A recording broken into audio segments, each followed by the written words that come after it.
like that. Um, we also found two large spiders in that room again, and spiders we love because they can deal regular damage, piercing damage, but then also poison damage if they hit you, and then you have to roll a Constitution saving throw to see if you can reduce that by half. But we have a couple guys in the group that can reduce damage, so that's Yes. pretty cool. The Yes. paladin and the monk can either move damage, and I think Patrick's paladin, Patrick was saying that his paladin at a certain level will be able to take damage from somebody else, put it on himself if he wants, Mm-hmm. which is Mm-hmm. another interesting mechanic, right? Yeah, I forget what that spell is, or that bonding. It's a Bonding. class ability, I think, I maybe, forget. or Yeah, shit. I I'm not forget what that's sure. called. Yeah. But yeah, he can. He's a defender. He can like, in my mind, he's moving his shield around if you're standing next to him, right? Yeah. Um, and the monk now has to deflect attacks, I believe is the verbiage. Yep. That's right. Deflect missiles is now applicable to melee. So that's a big boost for monks. That's a little load off of Dungeon Masters. This is like DM aphorism. Shoot your monks. You always want your player's cool thing to work or to have opportunities to work. So you have to like create opportunities for the PCs to shine based on what they're built. Right. Um, but sometimes a monk. I also like any player ability that incentivizes you to run into danger.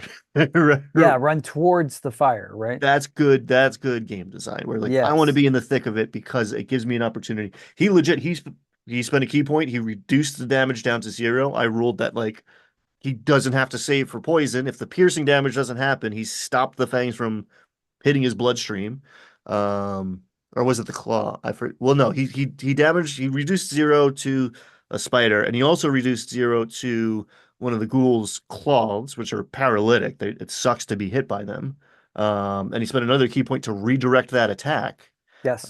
So we had the classic quit hitting yourself moment, which is always fun. Yeah, yeah. Well, it has that martial arts feel, right? So it has Yes. that Aikido is especially one Mm. where you use your opponent's energy against to move them or against them.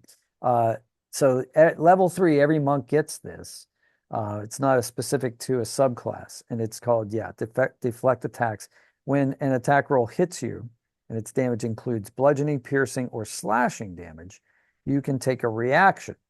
So use your reaction to reduce the attack's total damage against you. The reduction equals 1d10 plus your dex modifier, which is your principal stat when you're a monk, and your monk level. Now it says if you reduce the damage to zero, you can expend the one focus point. And that's what we're saying. Focus Uh, points, key points, Key they've points been are. renamed, Yep. but that's exactly what Ryan just described. To redirect some of the attack's force. If you do so, choose a creature you can see within 5 feet of you. If the attack was a melee attack, or a creature you can see within 60 feet of you that isn't behind total cover if the attack was a ranged attack.